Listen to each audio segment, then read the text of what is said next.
Nikon D5500. And is the Nikon D5500 a good vlogging camera? I have this, and I have the Nikon D7200. So we're going to talk about this for a few minutes and compare some of the features. This was actually requested. Somebody asked what I shoot with. So we're going to talk about this. First, I want to invite you, if you have not subscribed yet, to please go ahead and do so. And of course, when you get to the point in this live stream where you like it, please go ahead and do click like. Now, I've got a couple of things going up right here. Let me see what on earth is up with this Google Hangout. Okay, I'm joining my own Hangout. That's different. Let me let me close out one of these screens. Just saying. Oh wow. Okay. I can't tell if it started or not. Go to, okay.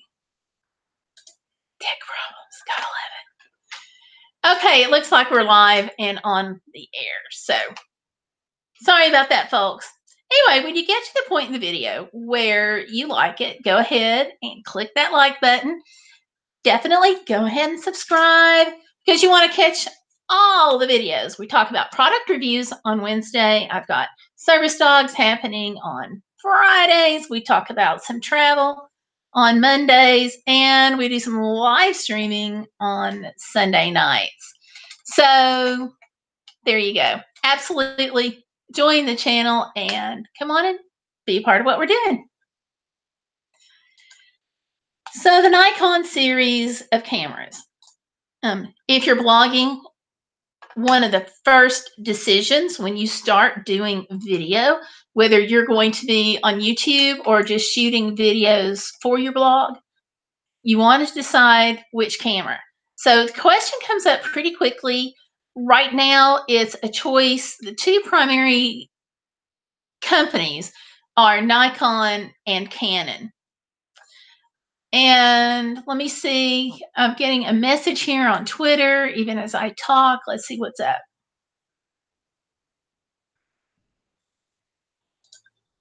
Okay, the message is asking about the camera and wanting me to double check some settings. Apparently, you're having trouble hearing me.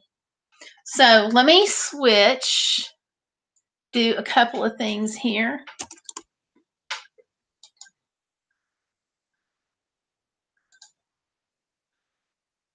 And move that.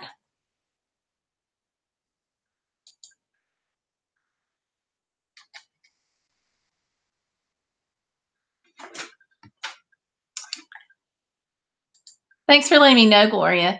Let me see. Switching it now.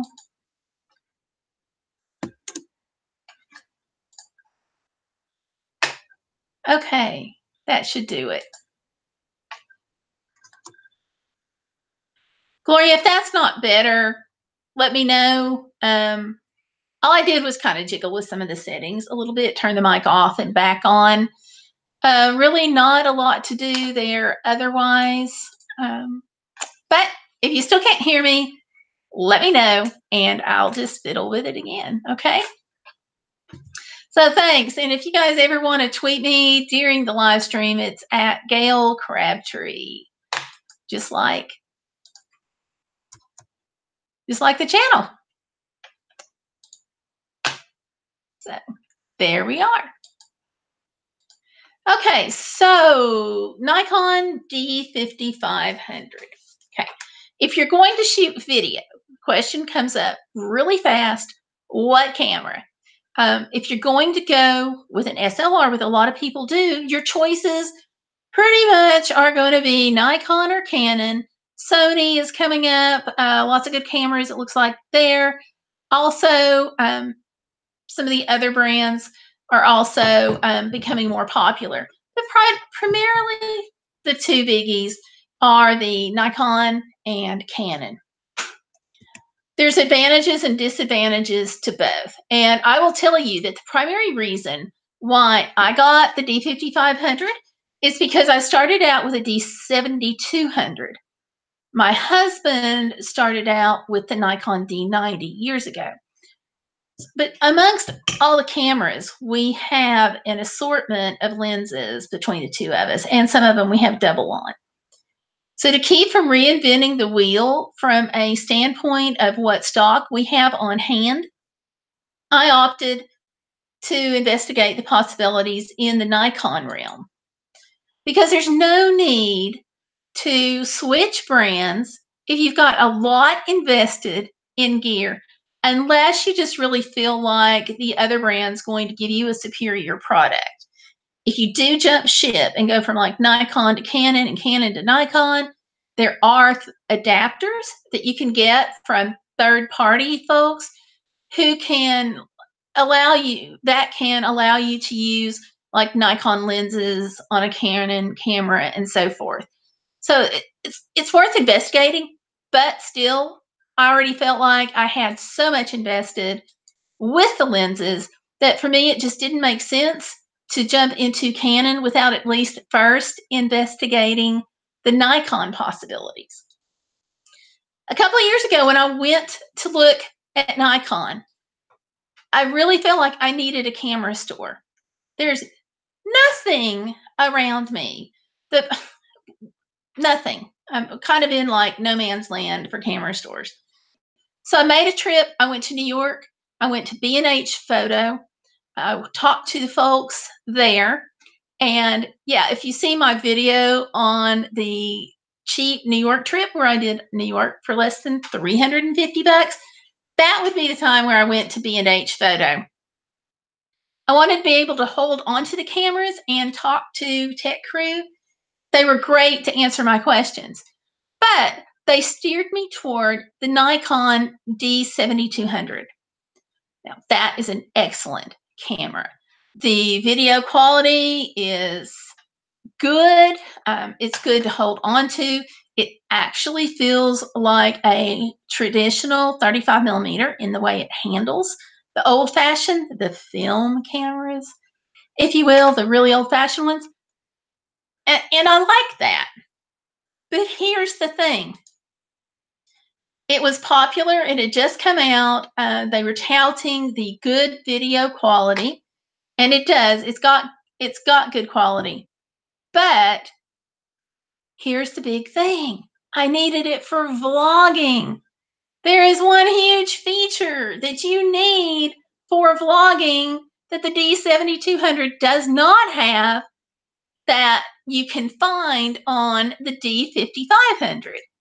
And that is a screen that flips out and rotates. This is a huge feature to have on your camera, because you can't hold a camera like this and see what you're shooting without that flip out screen. Now, as vloggers, how many times are you out there and you're holding it like this and you're talking into it? Or if you've seen people vlog and they're holding it like this, you know exactly what I'm talking about. Oftentimes with a selfie stick, not always, but this is real common. And you can imagine if you can't see the screen when you're talking, there's no idea, no way to know for sure what you're getting. So this flip out screen does not exist on the D7200. It was only available on the D5500. But guess when I found this out? Months later. Everyone told me that the D7200 was the way to go. It's a great camera. It takes phenomenal stills. The low light capabilities are to die for, okay? But people could not direct me toward a camera for vlogging because they didn't understand that the one feature that vloggers need does not exist on that camera.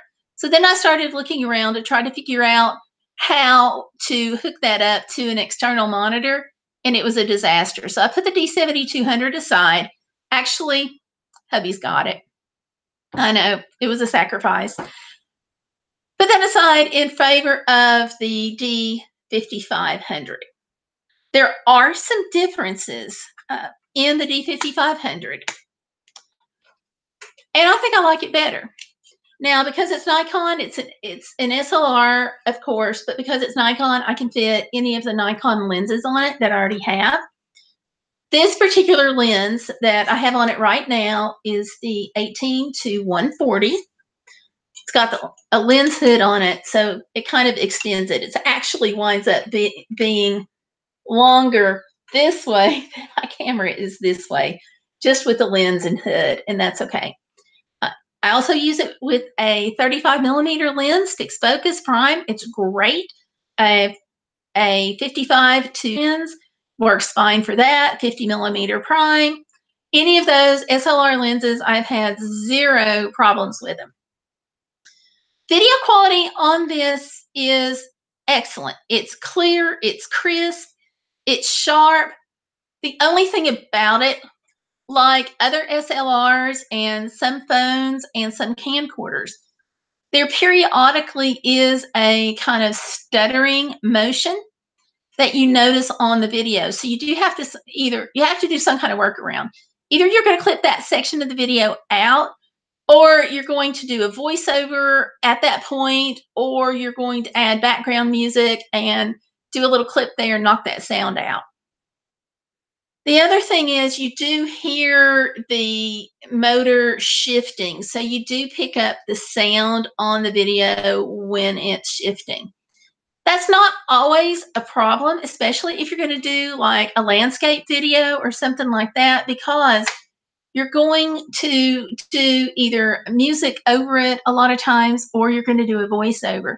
If you're doing a product review, you're going to want to do sometimes some sounds over it, a voiceover rather. It's a good camera.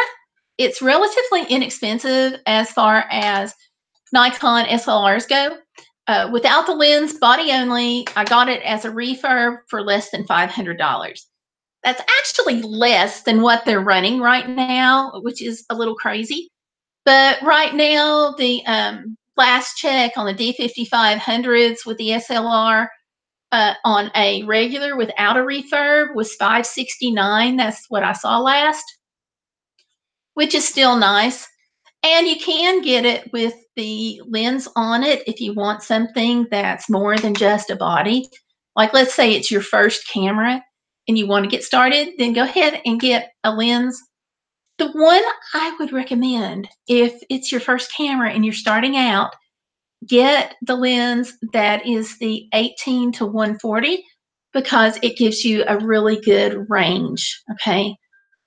The lens, it's a crop sensor camera, so make sure you get a lens that goes with that, okay? That's the only thing, especially if you're buying your first SLR, you want to pay attention to.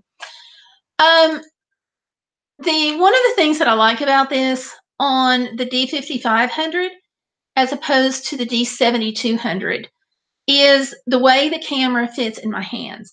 Now, this is why I wanted to go to a camera store so I could put hands on with this camera.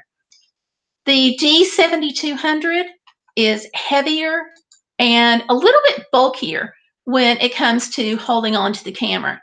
This one, I could put my hand on it and I can hold it pretty securely right in there. You don't see much of a gap. It fits well in my hand, and that's important. The reason is, if you're going to be holding your camera much, you want something that's going to be comfortable in your hand. You're still going to want to use a tripod, but there are times when you're going to be hand holding. So I liked that it was comfortable. I've got some room for my fingers without it being super big and super bulky. Guys, if you have large hands, you may not have the space in there that you want. So you may have to do a workaround. But I like that. The other thing about the D5500 that was a little frustrating to me, I'll just be honest with you, is it is a menu-driven camera. That simply means that if you need to make changes on your camera as you're shooting, let's say you want to go to full manual from program mode, or you want to change the ISO or shutter speed, when you do that, you go into the menu here at the back of the camera. This has a touch screen, which is nice. It also is what I think of almost as a DSLR light. To me, it's one step removed from a bridge camera, but it's going to be easier for a lot of people to learn on because it doesn't have all the bells and whistles as far as dials and buttons. I shouldn't say bells and whistles, but it doesn't have all the dials and buttons that some cameras have.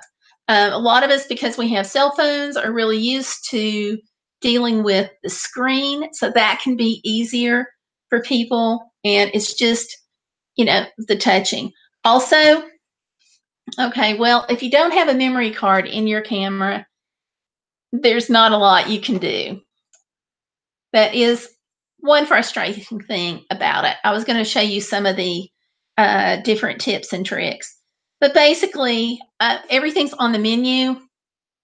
Now, when you flip this screen out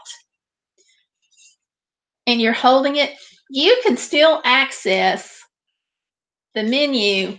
Even if you're holding the camera like this in front of you, you still have full access to this menu, all the controls.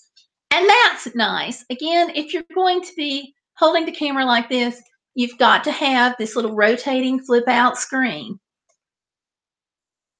And then when you're done, just rotate it, flip it back into place. The back of the camera is not as wide as a lot of SLRs, and that also can make it easier to hold and grip for the longer term, because it doesn't get as heavy in your hands, and that was another important feature for me. Having said all of this, I knew if I was going to go Nikon and I wanted a camera for vlogging, it was going to have to be the D5500, because at the time, that's all I had.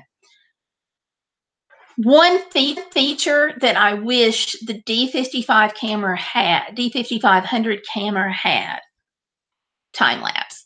And that feature is not on this camera. There is an intervalometer. And everybody told me, oh, you can do the same thing with an intervalometer that you can with a time lapse. That is incorrect. You possibly can do it, but you're going to have some special software, and it will take you hours. The one time I did it, it took me all day to come up with a very short 10-second video clip, because each photo was taken separately. It really killed the amount of available memory that I had in my computer until I went through and took all those photos off. I would never recommend that, ever. So what I wound up doing, the workaround I found for that, is to go online, take my camera phone, my little smartphone, and download the Frame-Lapse app. Very frustrating. But overall, it's a good camera. The downsides are the stuttering, being able to hear the motor. Everything else I really like about the camera. It does take a little while to get used to it, especially if you're going from a point and shoot into an SLR. But I think the learning curve on this is less than it was with the Nikon D7200. I like the features on it. Some of the specs, it's a 24.2 megapixel. It's got the CMOS sensor with a 39-point autofocus. It'll do whatever you want. Continuous shooting is up to 5 frames a second. The ISO on this thing will go, get this, from 100 to 25,000 plus. It's a high resolution, of course. Video capabilities are 1080 60p, and it's got built-in Wi-Fi and smartphone capability. I have not used that just simply because I haven't felt the need. It's worked fine for me otherwise. So someday in the future, I may explore that option about the Wi-Fi in the smartphone. But I've been pretty pleased with it. It's lightweight, it's easy, it's all good. So what kind of equipment do you shoot with? Do you use the Nikon D5500? Do you use Canon? Tell me more about your products and what you use. Leave those comments down below in the description box. So I want to thank everybody for watching today. I've got another tweet coming in. This person is saying they use Canon, have considered Nikon in the past, looking at Nikon now for photos. I've got to tell you, you cannot beat Nikon quality for photos in the eyes of a lot of people, but there are also a lot of people who really like Canon. My suggestion on that is look at the photographers that you like. Look at their work and find out what they're shooting with before you make up your mind on what kind of camera to go for. Again, if you're going to do vlogging with Nikon and you specifically want a Nikon SLR, you're pretty much stuck. It's the D5500. The D5600 also just came out, so that's a possibility. Thank you all again for watching. Don't forget to give me a like on this video and give me a subscribe if you haven't already done so, and share it with others. Tell others about the channel. So thanks for watching. I'm going to go out and do some shooting, and I will see you out about and online. Bye.